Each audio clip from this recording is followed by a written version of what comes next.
croit généralement que la vulnérabilité, c'est une faiblesse. Eh bien, c'est assez original de défendre l'idée que la vulnérabilité est une force. Et c'est quelque chose que le cercle Vulnérabilité et Société défend actuellement auprès des pouvoirs publics, auprès des médias.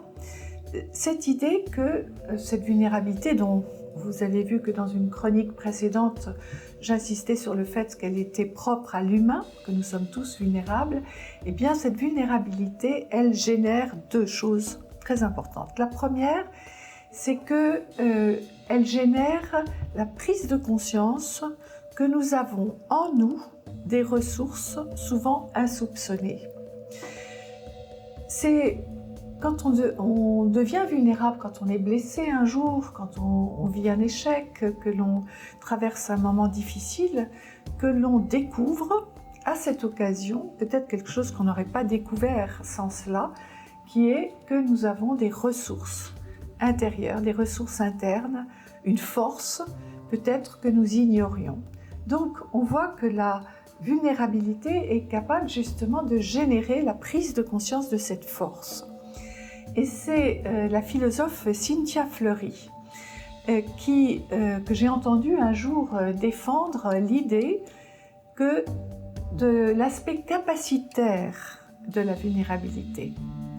Justement, quand on est vulnérable, eh bien, on découvre cette capacité de traverser un moment difficile et de se relever. La deuxième chose que génère la vulnérabilité, eh bien, c'est de la solidarité, c'est de l'humanité, tout simplement.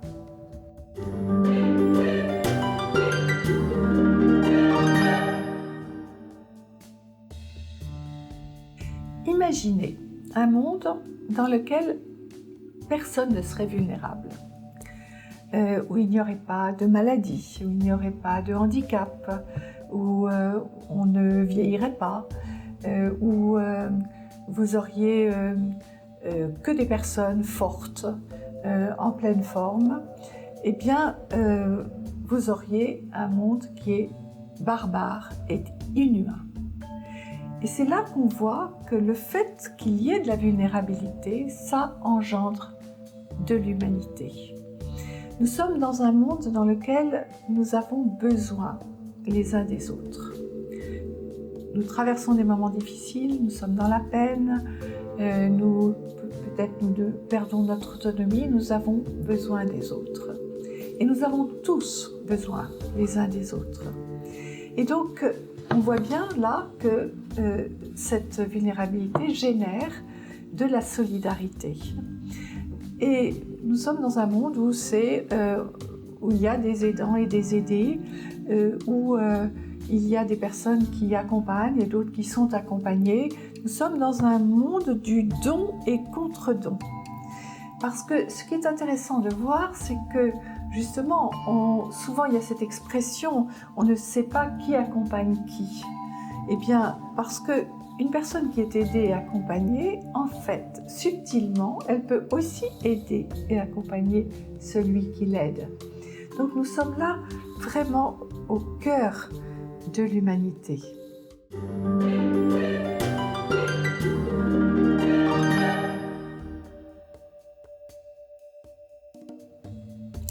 Non, la vulnérabilité, en fait, n'est pas un poids pour la société. Puisque, comme je le disais tout à l'heure, elle génère justement de la solidarité. Les gens vulnérables, ce sont des personnes qui nous font prendre conscience aussi de notre capacité de sollicitude, de tendresse, de tact, bref, d'amour. S'il n'y avait pas de personnes vulnérables, peut-être que nous ne prendrions pas conscience justement de ces qualités humaines que nous avons et qui se révèlent quand nous sommes dans une situation d'aide. Et puis, il faut aussi réaliser que la vulnérabilité, ça génère de l'économie. On parle aujourd'hui beaucoup de silver economy. en parlant justement des personnes âgées qui deviennent vulnérables. La vulnérabilité, ça génère des emplois, ça génère des start-up qui inventent qui ont des tas de nouvelles idées, qui inventent des choses qui permettent aux personnes qui sont en incapacité physique eh bien, de mieux vivre. Donc, on voit que la vulnérabilité, dans ce sens-là, n'est pas un poids pour la société, puisqu'au contraire, elle génère de l'économie.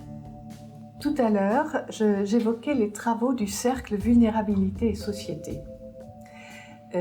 Ce qui est original dans ces travaux, c'est que ce cercle montre justement que la vulnérabilité fait société. Elle propose un autre regard sur la vulnérabilité, un regard qui montre justement tout ce que génère la vulnérabilité, toutes les capacités aussi des personnes vulnérables. Et c'est Axel Kahn qui disait que dans une conférence qu'il faisait dans le cadre de ce cercle, qui disait une société n'a de sens justement que parce qu'elle est solidaire des personnes vulnérables, c'est-à-dire c'est ce qui fait société. Donc je pense que plutôt que de voir la vulnérabilité comme quelque chose qui pèse sur la société, il est temps de se dire qu'au contraire, on peut construire à partir de la vulnérabilité.